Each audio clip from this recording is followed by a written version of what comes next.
রবিবার কলকাতার ব্রিগেড ময়দানে জনগর্জন সভার মঞ্চ থেকে বড় চমক দিল তৃণমূল। ঘোষণা করল আসন্ন লোকসভা নির্বাচনে বাংলার ৪২ জন প্রার্থীর নাম। তৃণমূলের মালদা উত্তরে প্রার্থী হলেন প্রাক্তন আইপিএস প্রসূন ব্যানার্জি এবং মালদা দক্ষিণে প্রার্থী হলেন শাহনওয়াজ আলী রেহান। রবিবার কলকাতা ব্রিগেড ময়দানে তৃণমূলের জনগর্জন সভা অনুষ্ঠিত হয়। আর এই সভামঞ্চ থেকে এদিন আসন্ন লোকসভা নির্বাচনে তৃণমূলের প্রার্থী তালিকা ঘোষণা করা হয়। তৃণমূল সুপ্রিমো মমতা বন্দ্যোপাধ্যায়ের উপস্থিতিতে তার অনুমতিক্রমে নাম ঘোষণা করেন তৃণমূলের সেকেন্ড ইন কমান্ড সাংসদ অভিষেক বন্দ্যোপাধ্যায়। তিনি বাংলার ৪২টি আসনের ৪২টিতেই এক এক করে সমস্ত দলীয় প্রার্থীর নাম ঘোষণা করেন। সেই ঘোষণায় মালদা উত্তরের তৃণমূল প্রার্থী হিসাবে প্রাক্তন আইপিএস প্রসূন ব্যানার্জির নাম উঠে আসে এবং মালদা দক্ষিণের তৃণমূল প্রার্থী হিসাবে শাহনওয়াজ আলী রেহানের নাম ঘোষণা করা হয়। বাংলার মূল যোদ্ধা যারা কুচবিহার থেকে শুরু করে কাকদ্বীপ, দার্জিলিং থেকে দেগঙ্গা, যে ৪২ জন প্রার্থী লড়াই করছে, আমি একে একে সবার নাম ঘোষণা করব। মালদা উত্তর থেকে বাংলার হয়ে এবং তৃণমূল কংগ্রেসের হয়ে লড়াই করবেন প্রাক্তন আইপিএস এবং দীর্ঘদিন মানুষের জন্য কাজ করেছেন প্রসূন ব্যানার্জি।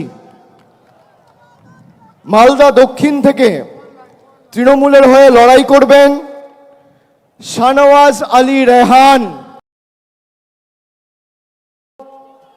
মালদারি ছেলে, বাংলার হয়ে প্রতিদ্বন্দ্বিতা করবেন মালদা দক্ষিণ থেকে শাহনওয়াজ আলী রেহান।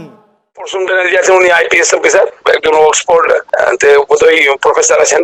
আমরা 100% আশাবাদী, কারণ ভোট হবে মমতা ব্যানার্জির নামে, জোড়া ফুলের নামে। প্রার্থীটা আমাদের কাছে কোনো ফ্যাক্টর নয়।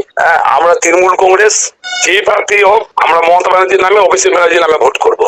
সেক্ষেত্রে আমরা 100% শিওর হচ্ছি দুটো প্রার্থীকে জিতিয়ে আমরা মমতা ব্যানার্জির কাছে উপহার দিব মালদার তরফ থেকে।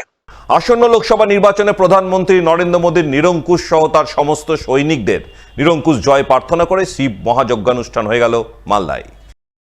রবিবার এমনই যজ্ঞানুষ্ঠানের আয়োজন চোখে পড়ল মালদার কালিয়াচক ৩ নম্বর ব্লকের বৈষ্ণবনগর এলাকায়। বৈষ্ণবনগরের প্রাক্তন বিজেপি বিধায়ক স্বাধীন সরকারের উদ্যোগে এদিন এই মহাযজ্ঞানুষ্ঠানের আয়োজন করা হয়, যেখানে আমন্ত্রিত অতিথি হিসাবে হাজির ছিলেন বিজেপির দক্ষিণ মালদা লোকসভা আসনের প্রার্থী শিরূপা মিত্র চৌধুরী। তাকে বিজেপি নেতাকর্মীরা সংবর্ধনা জানান, তার জয়ের জন্য কামনা করেন, যা দেখে আবেগে উৎফুল্ল হয়ে ওঠেন বিজেপি প্রার্থী শিরূপা মিত্র চৌধুরী। মাননীয় মোদিজির বিজয় কামনায় 2024-এ যেন আমাদের পার্টি একেবারে নিরঙ্কুশ সংখ্যাগরিষ্ঠতা, যেটা আমরা মোদিজির কাছ থেকে ডাক পেয়েছি এইবার 400 পার, সেরকমভাবে আমরা যেন এবার বিজয়ী হতে পারি।